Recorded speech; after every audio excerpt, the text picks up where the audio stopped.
Bem-vindo ao canal Histórias de Terror. Não se esqueça de se inscrever e deixar o seu like, que é muito importante para trazermos mais vídeos e pessoas. Uma batalha com lobos. Malchus, um jovem oficial da guarda do grande general cartaginês Aníbal, saíra com 2 companheiros numa expedição de caça nas montanhas espanholas. Depois de um longo dia de atividade, os caçadores não lograram encontrar o acampamento e decidiram pernoitar na floresta. Depois de comerem e conversarem por algum tempo, Alcon e seu companheiro deitaram-se para descansar. Malchus se ofereceu para manter o primeiro turno da vigilância. Por algum tempo, ele permaneceu sentado, em silêncio. Às vezes, lançava lenha, tirada do estoque que eles haviam formado, ao fogo. Subitamente, mudou de atitude. Assuntou e se ergueu. Ouviu, repetidas vezes, os uivos dos lobos ecoando na floresta. Então, escutou um longo uivo, profundo e contínuo. Ouviu por 1 minuto ou 2, e então, acordou seus companheiros. Há uma grande matilha de lobos se aproximando, disse ele. Pela direção do som, julgo que eles estão caçando nos rastros de nossos passos, seguindo a nossa rota, e me parece que estão subindo a encosta oposta. Sim. E pelo barulho que fazem, a alcateia deve ser bem grande, Alcon concordou. Alimentem o fogo e se preparem para apanhar mais lenha o mais rápido possível. Essas feras, em grandes alcateias, são inimigos poderosos. Os 3 homens começaram a trabalhar, cortando e repartindo, vigorosamente, com suas espadas, pequenos galhos de árvores. Façam 4 fogueiras, disse Alcon, empilhando as lenhas no centro. Dificilmente os lobos ousarão passar por elas. A matilha, agora, descia a encosta, mantendo um coro de uivos curtos, que provocaram um inquietante arrepio em Malchus. Quando os lobos se aproximaram, o uivo cessou repentinamente. Eles nos estão vendo, disse Alcon. Fiquem atento a eles, mas não desperdicem as flechas. Precisamos de todas elas antes do amanhecer. Permanecendo absolutamente quietos, os amigos podiam ouvir o rastejar dos lobos sobre folhas caídas, mas a lua já havia baixado e eles não conseguiam distinguir-lhes as figuras. Parece-me, sussurrou Malchus, que vejo manchas de fogo brilhando nos arbustos. É o reflexo do fogo nos olhos dos lobos, respondeu Alcon. Veja. Eles estão ao nosso redor. Deve haver dezenas deles.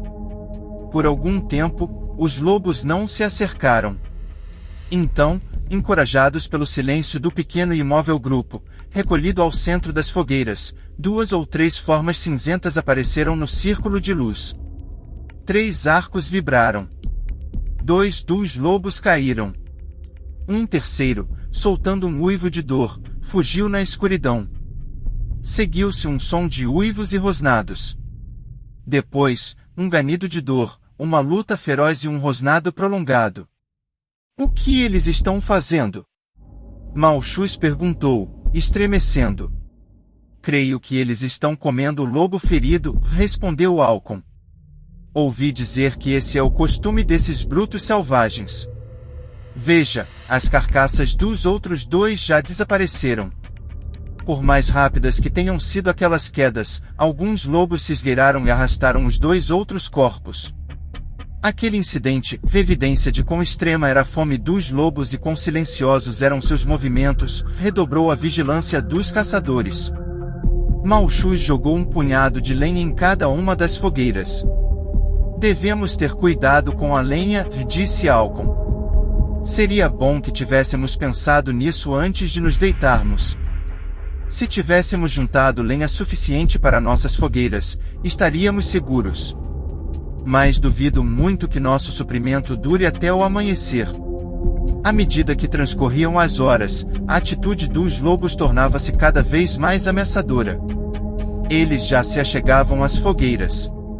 A cada vez que se aproximavam, braçadas de lenha eram arremessadas às fogueiras. À medida que as chamas saltavam com intensidade, os animais recuavam e a alcateia perdia vários de seus integrantes, que caíam, vitimados pelas flechas atiradas pelo pequeno grupo. Mas a pilha de madeira, agora, rapidamente se exauria, e, salvo quando os lobos avançavam, era preciso deixar o fogo queimar por si mesmo. Devem faltar, ainda, 4 horas para o amanhecer, disse Alcon, enquanto jogava o último pedaço de lenha. Olhem em volta, enquanto o fogo arde, e vejam se conseguem distinguir alguma árvore que possa ser escalada. Seria melhor que tivéssemos nos aproximado das árvores desde o início, em vez de confiar em nossas fogueiras. Infelizmente, os homens haviam escolhido uma área um tanto aberta para o acampamento, pois o mato crescia denso entre as árvores. Eis ali uma árvore, disse Malchus, apontando. E ela tem um galho a menos de 2 metros do chão. Basta que a escalemos e estaremos seguros. Muito bem, concordou Alcon. Tentaremos saltar a árvore imediatamente, antes que o fogo se apague. Coloquem as espadas nas bainhas, conservem os arcos nos ombros e mantenham os archotes acesos. As tochas serão as nossas melhores armas, superiores a espadas ou lanças. Agora! Todos prontos, agora! Agitando as tochas acesas sobre suas cabeças, os 3 cartagineses correram em direção à árvore. Os lobos pareciam conscientes de que suas presas tentavam escapar. Com um uivo feroz, saltaram de sob os arbustos e correram para enfrentá-los. E, indiferentes às tochas em chamas, lançaram-se sobre os homens. Malchus mal sabia o que acontecerá na luta breve e feroz. Um lobo saltou sobre seu escudo e quase o derrubou, mas dentes afiados perfuraram-lhe o corpo. O soldado arremessou um dos lobos para longe de si, ao mesmo tempo em que lançou a tocha, em cheio, no rosto de outro. Um terceiro lobo saltou sobre o seu ombro e o homem sentiu aquele hálito quente no rosto. Tendo lançado o archote, o soldado enfiou profundamente a sua adaga no flanco do lobo. Depois, arremessou o pesado escudo na massa de lobos à sua frente. Então, saltou para eles, e, agarrando o galho, pulou para a árvore.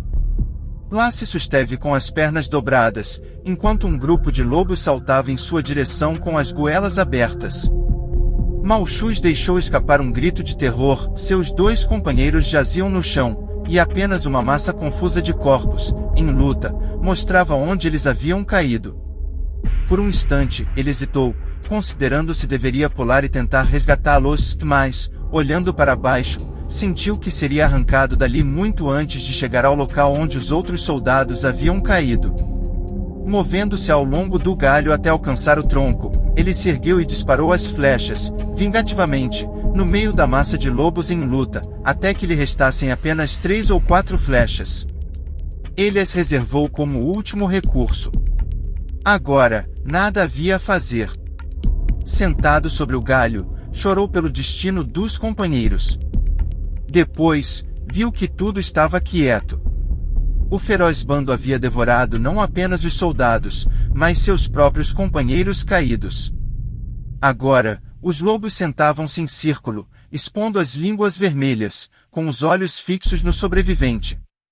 À medida que o fogo, gradualmente, se extinguia, suas formas desapareciam.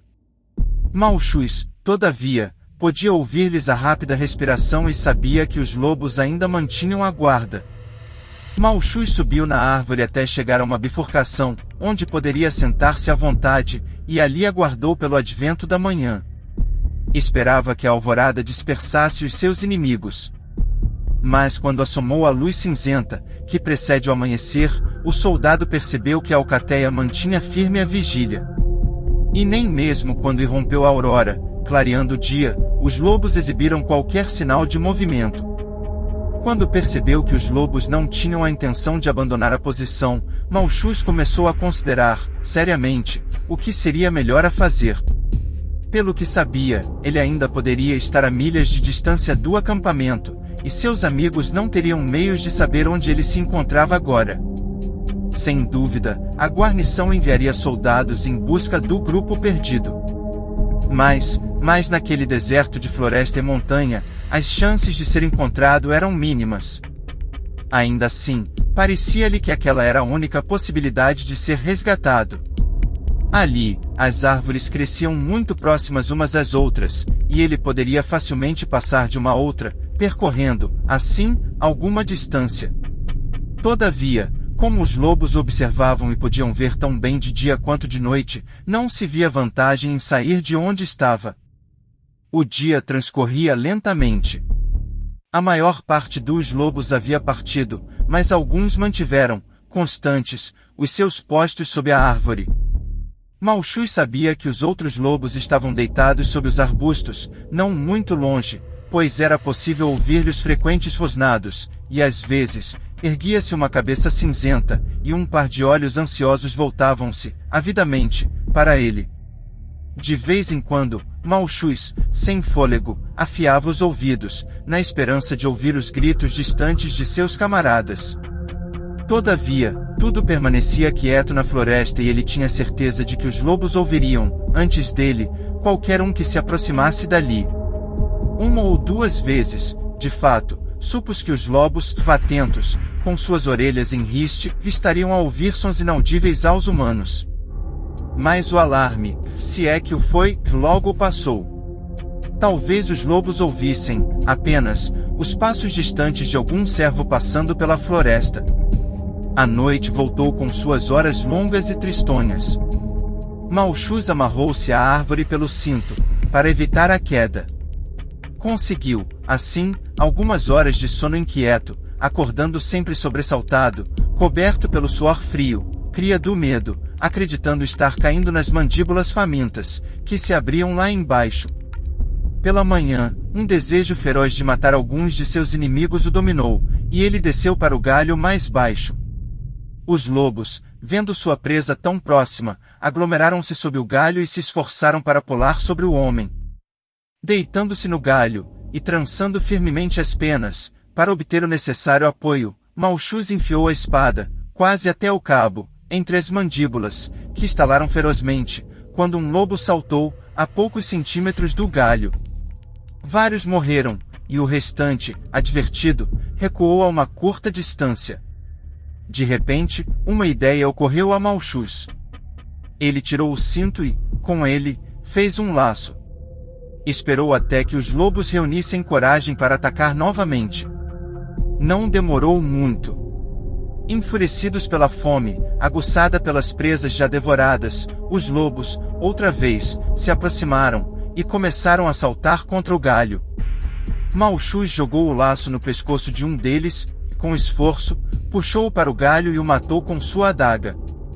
Depois, moveu-o ao longo do galho e o pendurou noutro, a cerca de 3 metros do chão, abrindo com sua adaga o peito e o ventre do animal. Feito isso, retornou para o lugar de origem. 6 lobos, um após o outro, foram içados e despachados, e, como Malchus esperava, o cheiro de sangue tornou o bando mais selvagem do que nunca. Os lobos se reuniram ao pé da árvore e continuaram a pular em direção ao tronco, fazendo esforços inúteis na obtenção daquele suprimento de comida, que pendia tentadoramente a uma distância muito curta, mas além de seu alcance. Passou-se o dia, mas sem sinais da tropa de resgate. Quando escureceu, Malchus desceu, novamente, ao galho mais baixo e disparou suas 3 flechas restantes aos lobos, que se reuniam abaixo dele. Altos uivos se seguiram a cada disparo, seguida do som de uma luta desesperada. Malchus deixou cair os 6 lobos dependurados. E, depois, o mais silenciosamente possível, abriu caminho, ao longo de um galho, até uma árvore adjacente. Passou desta a outra, sucessivamente, até que alcançou uma distância razoável do lugar onde os lobos lutavam e rosnavam sobre os restos mortais de seus companheiros, muito absortos em seu trabalho para voltar qualquer pensamento ao homem em fuga. Silenciosamente, Malchus desceu ao chão e fugiu, correndo ao máximo de sua velocidade. Demoraria, ele tinha certeza, algum tempo até que os lobos terminassem seu banquete e, mesmo que descobrissem que ele não mais estava na árvore, provavelmente levaria algum tempo até que pudessem sentir o seu cheiro, especialmente porque, tendo acabado o banquete de sangue, aqueles olfatos estariam entorpecidos. Por várias vezes, o soldado parava para escutar, temeroso de ouvir os uivos distantes, sinal de que o bando estaria novamente em seu encalço. Mas tudo permanecia quieto, exceto pelos gritos e sonidos habituais da floresta. 2 horas depois, vislumbrou um brilho distante de luz e logo alcançou o acampamento de seus companheiros. O ventríloco. O fato seguinte é relatado por Adrianus Turnebus, o maior crítico do século XVI, e que era admirado e respeitado por todos os eruditos da Europa. Havia um sujeito astuto, diz ele, chamado Petrus Brabantius, que, quantas vezes quisesse, falava a partir do ventre, com a boca de fato entreaberta, mas conservando os lábios imóveis. Eu mesmo testemunhei tal artimanha com olhos e ouvidos. Desta forma, ele induzia à fraude, constantemente, diversas pessoas. Dentre outras, o engodo que se segue é muito conhecido. Havia um comerciante de Lyon, há pouco falecido, que havia adquirido uma grande fortuna por meio de negócios escusos.